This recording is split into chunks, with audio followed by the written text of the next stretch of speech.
નાખશું અમે કે ચાલી ધંધો ઘર પાડી નાખશું, સમજી તમે નહીં લેવાના. હા, ઘર પાડી નાખશું. અને આ વસ્તુ અમે PSS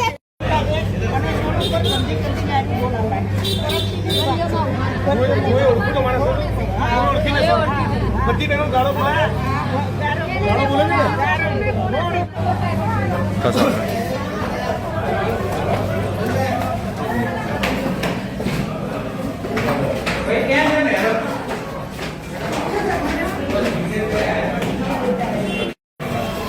આ બાજુ પીએસઓ કોણ છે અહીંયા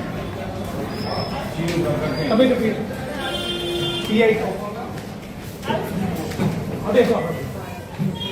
પીઆઈને ફોન કરીને એવું કહો કે જિગ્નેશભાઈ એવું કીધું છે કે તમારા એસીપી નહીં આવે ત્યાં સુધી હું પોલીસ સ્ટેશન નહીં છોડું આવું એમને જાણ કરો. ધન લઈને પોલીસ કમિશનરના બંગલાએ જઈશ એમના ઘરે કચેરીએ નહીં આવું જિગ્નેશભાઈ કીધું કહો.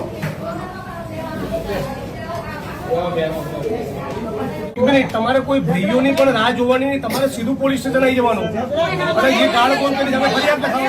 પોલીસ સ્ટેશનમાં એવો શબ્દ વપરાય છે કે આ તમારી ત્યાંની મેટર છે, ખૂન ખરાબા થઈ ગયો હોય તો મારી પાસે આવો તો હું એનું સોલ્યુશન હલ કરી શકીશ. તો અમે કોઈનું ખૂન કરીને પછી આવી તો થઈ શકે, બીજું તો આનો કોઈ હલ નથી અમારી.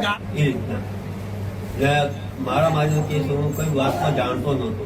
મારું નામ મારા બનીને કેસમાં તમારું નામ લખાવ્યું. આ માણસ મારામારી કરે તરત પોલીસે ફરિયાદ લઈ લીધી. એના ઘર સામે રહે છે ને એ જ. અહીંયા બધા તમને મળવા માંગે છે.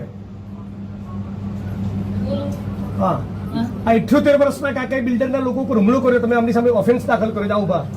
હા હા, આ 78 વર્ષના કાકા જે શારીરિક અશક્ત છે, સરખું ચાલી નથી શકતા, એ લોકોને મારે છે એમ. તમે એફઆઈઆર દાખલ કરી છે આમની વિરુદ્ધમાં. અરે તમે એફઆઈઆર કરી છે, આમની ઉપર આરોપી બનાવી દે.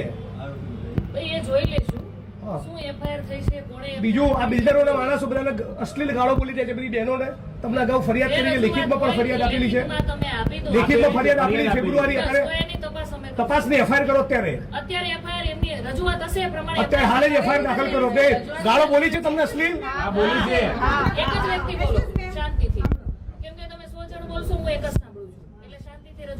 બીજું તમારે કોચરબના ઠાકોરવાસમાં દેશી દારૂનો અડ્ડો ચાલે છે.